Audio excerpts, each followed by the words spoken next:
Hey guys, and welcome back to the channel. Now today I have a lightweight, tech-looking, speedy road bike with a single belt drive system, commuting style handlebars, a racing seat, a very nice looking and integrated LCD screen, and enough torque and power to tackle some good sized hills. It's one of 3 models Kakuka has and costs $1,499. So let me break everything down for you, starting off with a speed test. Kakuka. The bike is rated up to hollow rider up to 20 miles per hour, and it gets the job done with the XOFO 250 watt motor in the rear wheel, and that is powered by a 36 volt 7.5 amp hour lithium battery, and is inside the down section of the tube. There's 5 pedal assist levels. I'm going to show you how fast each one of the levels go. Level 1 is 10, 2 is 16, 3 is 19, 4 is 20, 19 and a half, 20, and 5 is 19 and a half, 20. Not a ton of separation between 3, 4, and 5. 1 to 3 was pretty good, and then 3, 4, and 5 are pretty much the same speed. Oh, and I forgot to mention that I do have 1 battery bar missing. Kakuka. Well, this is the acceleration test. I want to show you how long it takes to reach 20 miles per hour. The bike is a light frame at 39 pounds and can carry a rider up to 265 pounds. I'm going to show you the acceleration speed from pedal assist and throttle. With pedal assist 5 first, I do have 1 battery bar missing, so 90% battery life.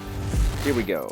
Kind of tricky to get pedal in. There we go. About 3 revolutions before the power decides to come on from a standstill.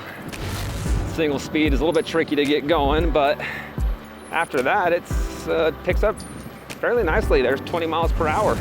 Overall, that's a pretty gentle start for pedal assist. This really isn't designed to give you a super poppy acceleration. So I'm gonna head back and try it on throttle now. Power instantly comes on. Again, very slow and gentle starts. Wake me up when it gets to 20. I know some of you guys like slow and gentle starts. I like a little bit faster, but there is 20. I'll keep it going, see if I can hit 21. There's 21. The top speed of the throttle was 21, so that's how fast the bike can go, is 21 miles per hour. Both of those pedal assist and throttle, very gentle, easy acceleration.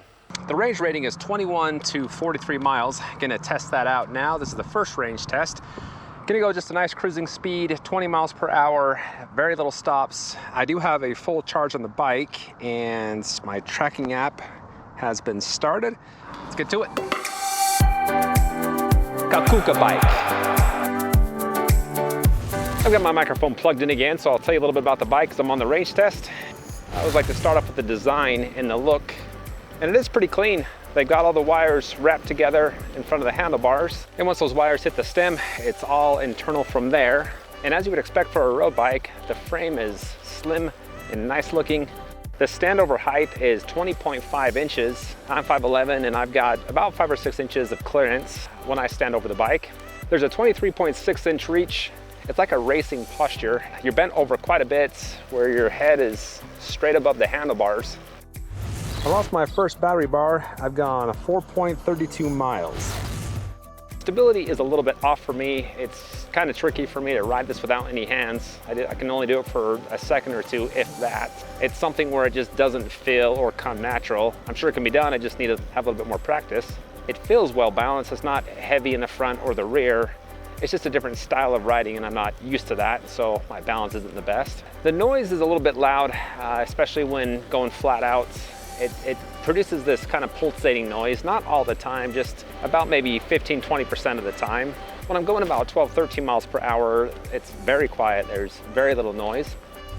I've lost 2 battery bars and I've gone 7.17 miles. I dive it into the cockpit. There's flat bar handlebars, and that has a 21.7 inch spread. Now those handlebars are designed for recreation and city commuting. Now the grips are very nice feeling, and they got a lot of padding on them. Some of the most padded grips I've ever seen. And I like that because the posture this gives puts a lot of weight, a lot of pressure on those grips. Now they've also glued those in place so they are stationary. There is a racing saddle, and that is hard as a rock. It looks nice, it looks cool. I like the beads on the side, and the fabric matches the grips, but as far as comforts, not very comfortable at all. Something that you would expect for a road bike. Well, we're around 2 battery bars left. That third one just came up again, but it was gone. And I've gone 11.33 miles. And a good mix between throttle and pedal assist. I have been standing up about 60% of the time. There's no shifting lever on the handlebars. This is a single speed belt driven bike. And the benefit of that compared to a chain is it's cleaner, it's more durable, and it's less maintenance. Typically those belts last 4 times longer than a chain does. And I also just think it looks cooler. I really like these belt driven bikes. Next up are the CST 700C by 32C tires. And I've seen those same type of tires on other road bikes in this price range. They just glide along the trail. Very nice tires. So I'm around 1 battery bar left, and I've gone 16.02 miles. And most of that last bar was straight throttle. I'm gonna talk a little bit about the pedal assist and throttle sensitivity. On the right side, there's a half twist throttle, and got to turn it about an inch before the power comes on. And it is easy to just maintain a certain speed. It's not a all or nothing sort of a deal. Going 50 miles per hour, if I release it, the power shuts off almost instantaneous. If I re-engage, oh, it comes on right away. Not instantaneous, but pretty close. It's not very powerful when it comes on, but I can hear that motor kick on, and then a second or two later, it actually starts to increase in speed. Well, on pedal assist 1, my cadence is about half what it normally is, and there's some very good resistance there. If you want a good workout, that's where you want to be. Pedal assist 2 honestly feels the same as pedal assist 1. Pedal assist 3 is a little bit better. I'm up to about 3/4 my cadence. Pedal assist 4, I've got a normal cadence. I'm putting in about 15–20% of the work, bike's doing most of it. And then pedal assist 5, bike's doing all the work. Feel some good resistance and actually increase the speed of the bike. Let's see, there's 21. And I don't know if I can get more than 22. Ooh, my legs are burning now. And then I'm going about 16, 17. If I stop pedaling, power cuts off. Starting again, there's 1. Oh, it actually comes on in less than 1 revolution. So that's a pretty reactive system. Okay, that wraps up the range test. The battery is dead. I had to pedal the last quarter mile back to my truck.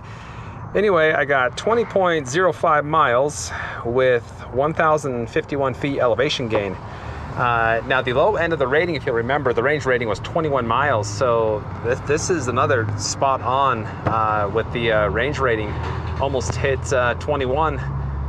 And that is going flat out, using throttle about 80% of the time. So definitely doable to get the high end of that range if you lower the pedal assist and put a little bit more effort of your own into it.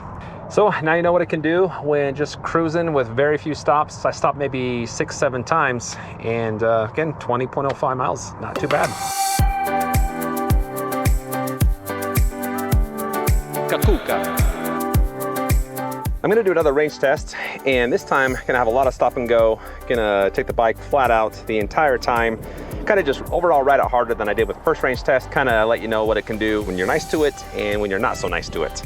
I do have a full charge on the bike. Speed mode 5. Start my workout. Here we go.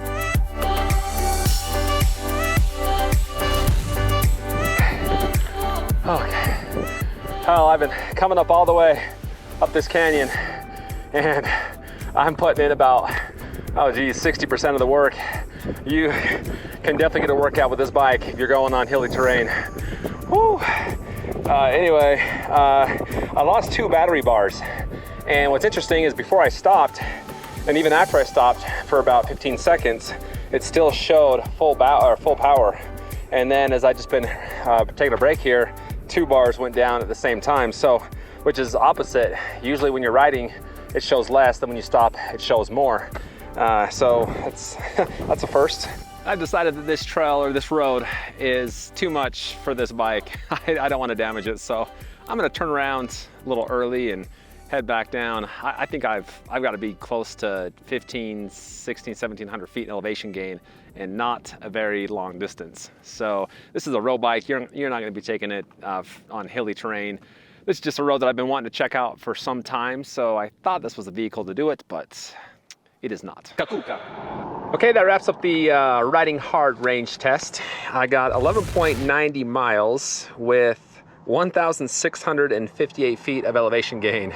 That's kind of what I was guessing, about 1,600 feet. That's a lot of elevation for a road bike. Lots of elevation. To give you a comparison, on the first range test I got 20.5 miles. I got 12 miles here, so 9 less. But with that first test, I only got around 300 feet elevation, where again with this one I got over 1,600 feet. So it did actually better than I thought it was going to do for that much elevation gain. Kakuka.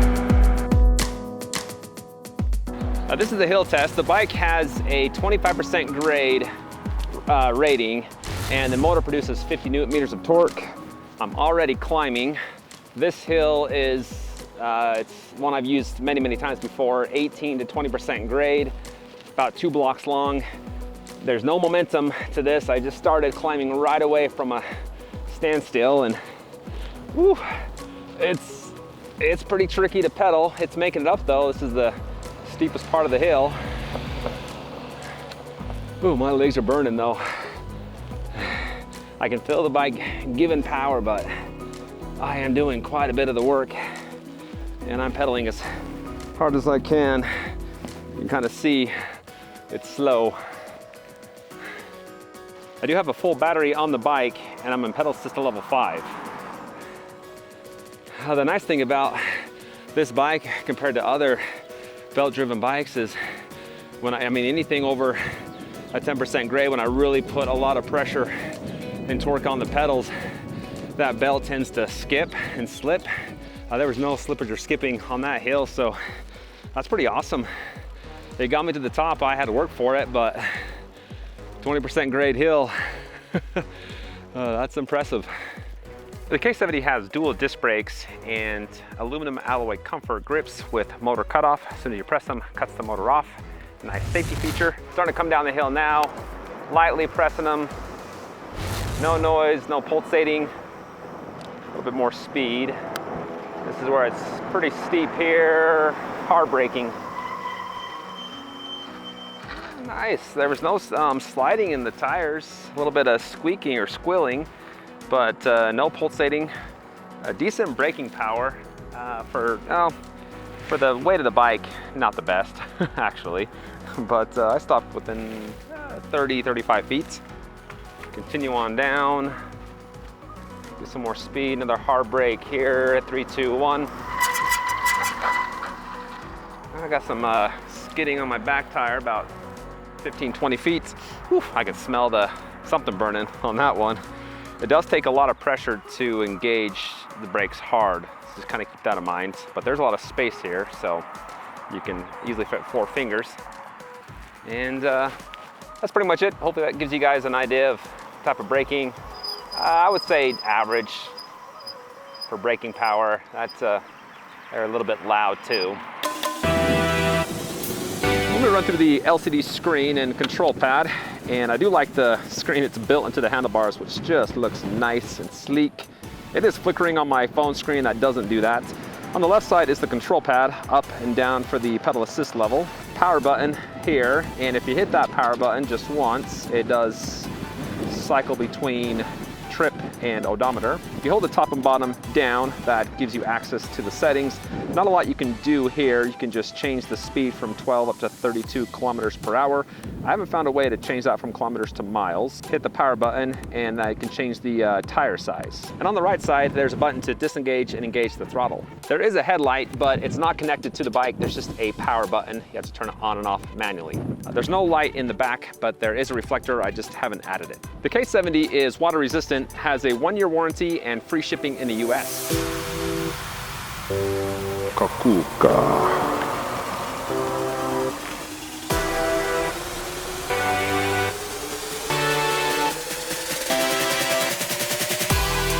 Overall, I thought the K70 did pretty good, especially for hill climbing, and it's got an awesome range too on the flats. Really good range actually. But for hills, most bikes that have the single drive system, if they go up anything steeper than a 8-9% hill, then it starts to slip. and this doesn't. On that second range test that I did, I climbed some steep hills. It wore me out, and there was no slippage or anything. So it's built pretty well. If you do want to pick it up, I've got the link in the description. Also, be sure to check out my website, electricrevolutionreviews.com. There you can find all my reviews sorted by price and capability. Hit that like button before you go, and please subscribe for the latest in electric bike, board, and scooter reviews. Thanks for watching, and I'll see you next time. Kakuka.